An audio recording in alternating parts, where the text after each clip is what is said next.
नमस्कार, जैकी चैनल देख रहे हैं आप और मैं हूँ आपके साथ कंदीप कौर और वहीं पर हम बात करने वाले हैं कल के बदलाव को लेकर। जी हाँ, कुछ बड़े बदलाव जो है वो होने वाले हैं। बड़े भी नहीं हैं, हम ये कहेंगे कुछ दिलचस्प बदलाव वो कल 1 जुलाई से देखने को मिलेंगे। अब वो क्या बदलाव है जिसमें जूते चप्पल भी शामिल है। अक्सर जो भी बदलाव होता है आपके समक्ष हम यही खबर रखते हैं कि उनके जो दाम है उनमें बढ़ोतरी होगी, लेकिन इस बार ऐसा नहीं। हम दामों को लेकर इस पर बात नहीं कर रहे, इस बार कुछ अलग है। वो अलग क्या है तो आपको बता दें कि इस बार 1 जुलाई से एक अहम और दिलचस्प बदलाव यहाँ पर देखने को मिल रहा है। वो है आपके जूते चप्पल से जुड़ा हुआ है। केंद्र सरकार ने 1 जुलाई 2023 से देश भर में क्वालिटी कंट्रोल ऑर्डर यानी कि QCO क्वालिटी कंट्रोल ऑर्डर को लागू करने का ऐलान किया है। इस नियम के लागू हो जाने से देश में खराब क्वालिटी के जूते चप्पलों की बिक्री पर पाबंदी लग जाएगी। सभी क्वालिटी कंपनियों के लिए इन नियमों का पालन करना जरूरी है और जरूरी हो जाएगा। ऐसा 1 जुलाई से देश में खराब क्वालिटी के जूते चप्पलों के निर्माण और बिक्री पर पाबंदी जो है वो पूरे तरीके से लग जाएगी। यानी कि अब जो सस्ती और खराब क्वालिटी की बिक्री आपको बाजार में नजर आती है वो अब नजर नहीं आएगी। इन पर कल से पाबंदी लगना शुरू हो जाएगी और धीरे धीरे कर कर आपको लो क्वालिटी वाले जितने भी जूते चप्पल है वो मार्केट में नजर नहीं आएंगे। ये पहला बदलाव। वहीं पे अब हम बात करेंगे दूसरे बदलाव को लेकर। माफी चाहूंगी। दूसरा बदलाव है आपके एलपीजी की कीमतों में बदलाव। हर महीने की 1 तारीख को बदलाव देखने को मिलते हैं और इसी में पेट्रोलियम कंपनी जो है हर महीने की 1 तारीख को पेट्रोल, डीजल और एलपीजी कीमतों में या तो कमी करती है या तो बढ़ोतरी करती है, इसमें बदलाव होते हैं। ऐसे में अब ये अंदाजा लगाया जा रहा है कि कल से पेट्रोल, डीजल और रसोई गैस की कीमतों में बदलाव दिख सकता है। बीते 2 महीने में पेट्रोलियम कंपनियों ने 19 किलो वाले कमर्शियल एलपीजी गैस सिलेंडर की कीमतों में कमी कर उपभोक्ताओं को राहत दी है और 1 मई 2023 को भी कमर्शियल सिलेंडर की कीमत में 172 रुपए की कटौती का फैसला किया गया था। अब 1 जून 2023 को कमर्शियल सिलेंडर के भाव जो है 83.5 रुपए कम हुए थे और वहीं पर हालांकि जून के महीने में अब यानी कि जून के महीने में तो 83.5 कम हो गया। अब जो अगले महीने की बात करेंगे यानी कि हालांकि होने वाले सिलेंडर की कीमतों में कोई बदलाव नहीं किया था, लेकिन ऐसा इस बात के साफ तौर पर बताया जा रहा है कि 1 जुलाई से एलपीजी की कीमतों में भी बदलाव हो सकता है। अब हो सकता है कि 2 महीने में जहां पर यहाँ 1 मई को भी 172 रुपीज कम हुआ और वहीं पर 1 जून को भी 83.5 पैसे की कमी देखने को मिली। अब ऐसा हो सकता है कि अगले महीने और कम हो जाए या फिर बढ़ोतरी भी हो सकती है, लेकिन क्या कमी होगी या बढ़ोतरी होगी उसकी जानकारी कल ही सामने आएगी।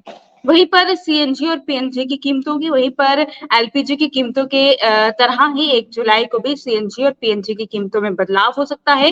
ये भी अब इसकी भी कीमतें बढ़ेंगी या कम होंगी ये भी कल पता चलेगा। इसी के साथ आरबीआई बचत बॉन्ड के दरों में बदलाव होगा, यानी कि लोग आमतौर पर एफडी के विनिवेश को सबसे सुरक्षित मानते हैं। हालांकि वर्तमान में एफडी के अलावे भी कई विकल्प हैं जिनमें निवेश कर एफडी के बढ़िया मुनाफा बनाया जा सकता है। इसी को लेकर अब ऐसा एक ये कहा जा रहा है कि 1 तारीख से आरबीआई के फ्लोटिंग रेट जितने भी हैं उन सब के बॉन्ड में अब निवेश होगा, यानी कि 1 जुलाई 2023 से इन पर मिलने वाला जो ब्याज दर है बैंकों की एफडी से भी अधिक होगा। फिलहाल इस पर बॉन्ड पर 7.35% की दर से ब्याज दिया जा रहा है और अब 1 जुलाई से इसे बढ़ाकर 8.5% किया जा सकता है। इस बॉन्ड के ब्याज में के दरों में हर महीने बदलाव किया जाता है। इस बार ये बदलाव 1 जुलाई को होने वाला है। वहीं पर अगला है 15 दिन बैंक में छुट्टी रहेंगी। अब कौन कौन सी जगह पे, वहीं पर रिजर्व बैंक ऑफ इंडिया की ओर से जारी कर चुका है अपना कैलेंडर, जिसमें ये कहा है कि बैंक की छुट्टियों की लिस्ट के अनुसार जुलाई के महीने में कुल मिलाकर 15 दिन बैंक बंद रहने वाले हैं। हालांकि छुट्टियों में शनिवार और रविवार को मिलने वाली छुट्टियां भी शामिल हैं और इन्हीं में से कुछ छुट्टियां जो है वो स्थानीय त्योहार के हिसाब से सीमित राज्यों में लागू की गई। यानी कि सिर्फ हम जम्मू कश्मीर की बात नहीं कर रहे हैं, total all over India reserve bank की बात कर रहे हैं। तो all over India reserve bank में 15 दिन की छुट्टियां जुलाई के महीने में रहने वाली हैं, जिसको लेकर 5 जुलाई यानी कि सबसे पहले ये बताया गया है कि 5 जुलाई को गुरु हरगोबिंद जी की जयंती है।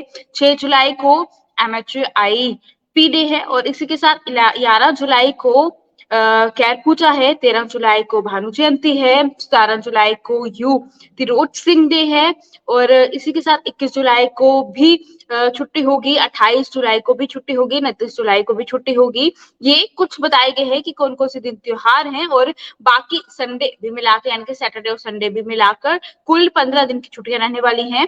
और उसी में से अगर 5 जुलाई गुरु गोबिंद सिंह जी की जयंती की बात करें तो इसको लेकर जम्मू कश्मीर में भी छुट्टियां बैंक में नजर आने वाली है। वहीं पर आधार पैन लिंक नहीं किया तो होगी परेशानी।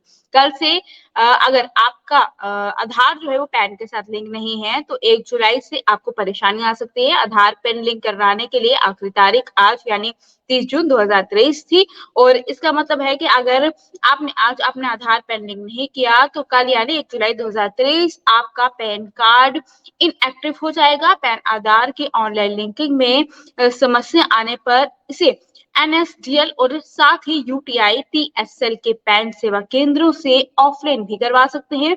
अगर सरकार ने आधार और पैन को लिंक करने की तिथि को आगे बढ़ाई तो आपको राहत मिल सकती है, लेकिन अभी आगे बढ़ेगी या नहीं इसकी जानकारी किसी को नहीं है और ये लिंक करवाना बहुत ज्यादा जरूरी है, जिसमें फिलहाल जम्मू कश्मीर को मेंशन नहीं किया गया है, यानी कि बाकी जगहों को मेंशन जरूर किया गया है। वहीं पर ये पूरी अपडेट थी जो कि जिसमें से खास हमें ये नजर आ रही है कि अगर आपको बैंकों में कहाँ काम है तो आपको किस किस तारीख को नहीं जाना है, किस किस तारीख को आपको छुट्टियां उस वहां पर छुट्टियां होंगी, तो आप अपना काम जो है बाकी तारीख को कर सकते हैं। दूसरा मेन यानी कि हम बात कर रहे हैं क्यूसीओ क्वालिटी कंट्रोल ऑर्डर जो सामने आया है आपके जूते और चप्पल को लेकर, जो कि कल से शुरू हो जाएगा और धीरे धीरे करके मार्केट में अब लो क्वालिटी वाले जूते चप्पल आपको नजर नहीं आएंगे। तो ये बदलाव होंगे, क्या लगता है ये बदलाव कितने बेहतरीन है, कमेंट बॉक्स में जरूर बताइएगा। इसी के साथ मुझे दीजिएगा इजाजत, नमस्कार।